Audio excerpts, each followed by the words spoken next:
Hi, I'm Angela Simonsen, and here with me today is Andra from the Sequim Food Bank. Hi, Hello. thank you for being here Oh, today. thanks. I'm excited to be here.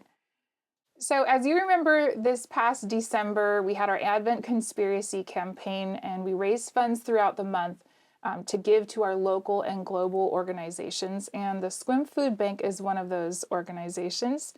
And we've also been collecting food. You can drop off donations at the office or in the church lobby. And we love being a part of supporting you. And we'd like to get to know the Sequim Food Bank a little bit better. So tell us, how does our support impact you and what's going on there? Yeah, well, thanks, Angela, and thank you again for letting me be here today.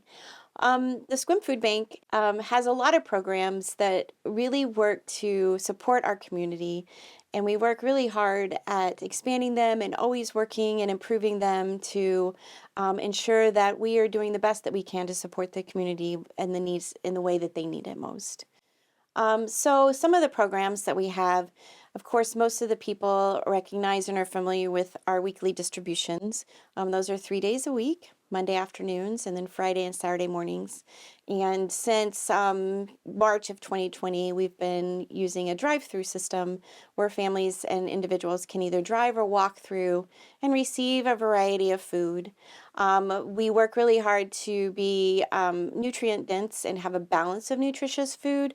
So you'll see a lot of fresh produce. We work with local farms and contract with them. And so we have a lot of fresh local produce.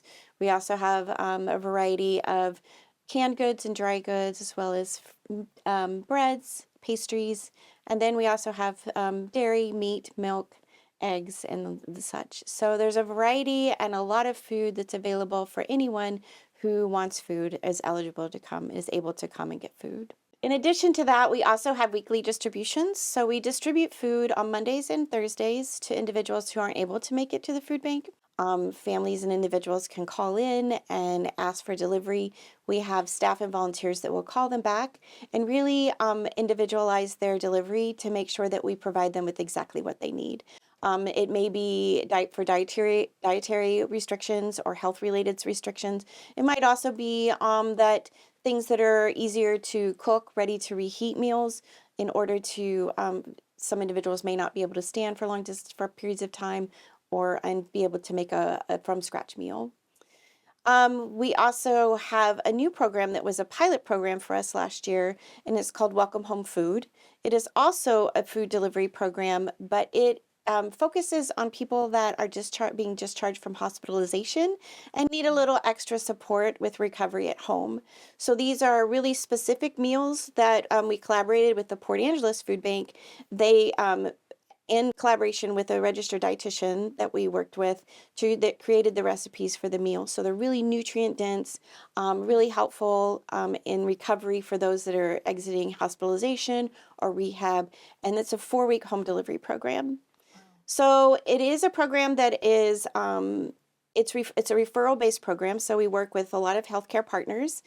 So they will refer their patients to the program. And so we have that information. We reach out to them when they come home from the hospital and set up that program, the deliveries with them, and we start that process. So in addition to that, we also have our weekend meal bag program, which is a program that helps provide meals and snacks for kids that may not have food available at home on weekends or have access to food on weekends. So it's meals and snacks. So it's breakfast, lunch, dinner, and snacks. They're packed every Thursday morning. We work with the Sequim School District, each campus, Head Start, Boys and Girls Club, and then we have some bags that are at the food bank available. So they're packed on Thursday mornings. They go out to the schools, and then they're taken home by the students on Friday afternoon. And then during the summer, we work with the Boys and Girls Club and go to their summer meal sites and have them available on Fridays during the summer. So that program is a year-round program for us. And it's just really meant to ensure that any child that wants food for the weekends has the availability to get food on the weekends. We also have a program that is our family holiday meal program, which we just finished. Every November and December, we have a really large distribution at Carrie Blake Park, and it's a huge a huge undertaking with a lot of partners. We work with the City of Sequim, Sequim PD, our Fire District 3 and their CERT team, a lot of community organizations, our volunteers and staff, and I'm probably forgetting people.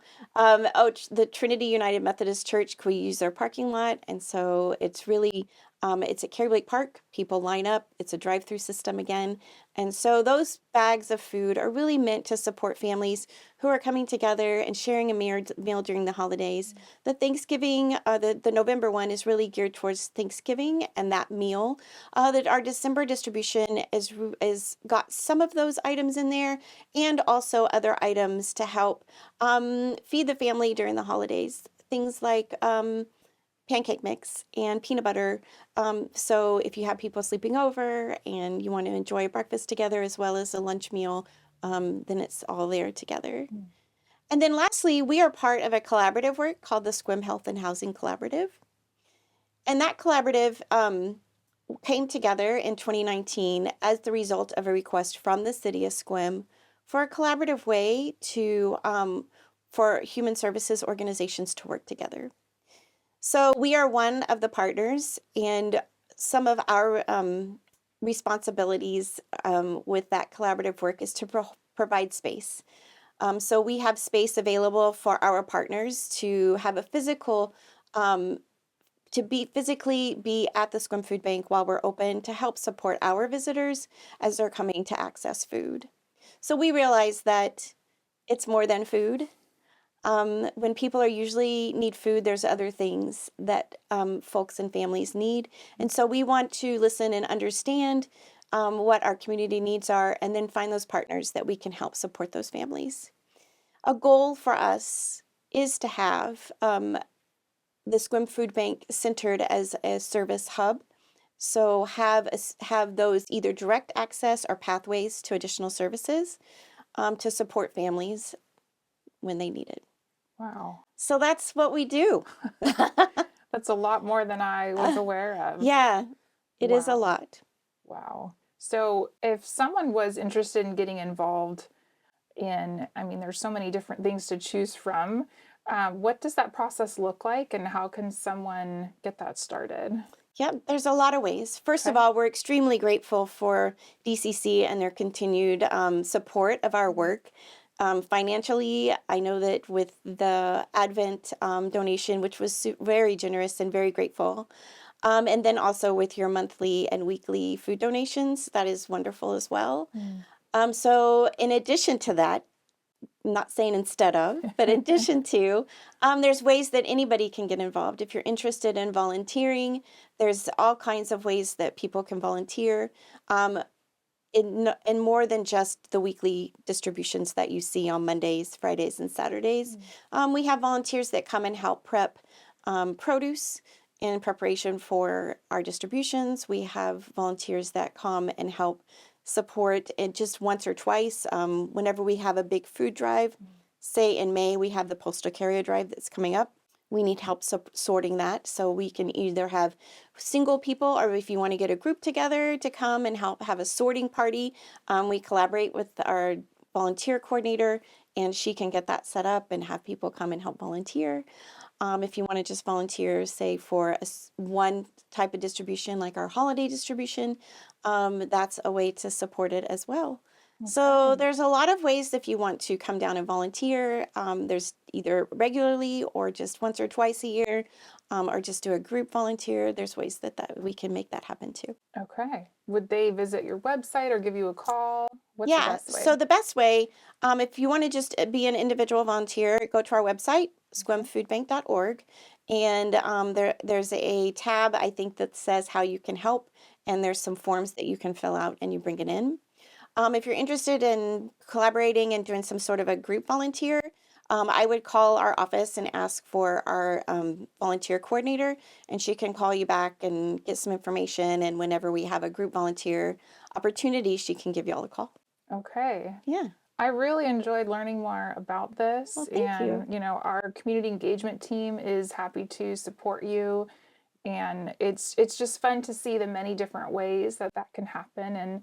And food is such a basic need that there's other avenues to to bless them through food. So Yeah. I think that's great. Well, thank you. And thank you for this opportunity. And thank you for letting me share what we do with DCC. Absolutely. Thanks for joining us Yeah. today.